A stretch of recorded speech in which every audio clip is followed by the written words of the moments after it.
Yung what's up? Yan, ito. I-acclimate muna natin. Ang ano lang natin dito is aerator. Yan. Tapos, may mga down-down. Sa mga newbie lang tayo na mag-aalaga na itong crayfish. 3 yung in-order natin sa kanya. Huwag nyo kay boss ha. Newbie lang ako. Magta-try lang tayo mag-alaga ng crayfish.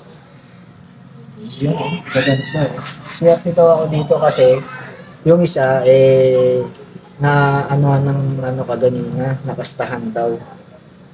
Kaya swerte daw kasi yung isa diyan mag-e-egg na. Alright, mamaya acclimate lang natin tapos mamaya pakawala natin. Let's go. One eternity later. Yun, sa payan na sila. Yan, nagkusa na sila, nag-acclimate na sarili nila, bumaba na sila. Ito na yung crayfish natin. Yan sa sila, tatlo. Ayun yung isa, Sa mga gustong umorder, PM nyo lang si Sir Angelito. Yan, lalagay ko dito sa, ito yung Facebook page niya. Sa mga gustong bumili ng mga quality na crayfish, yan. Natin. First time na natin nag-alaga nito. Gagawa tayo ng pondarium nito mga to. Baka masipit tayo eh.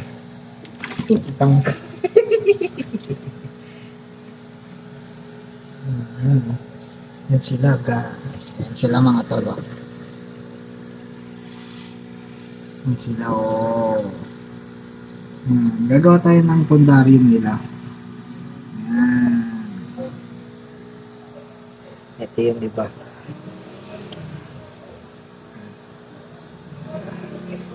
Iba tayo nakagawa ng kulungan eh. Sila Pati ito sila dyan. Tanggalin na natin to. Yan. Ayan sila Sila tatlo.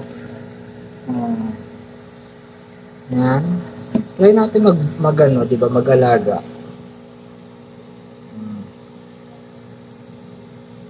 Shoutout nga pala kay Sir Angelo yan.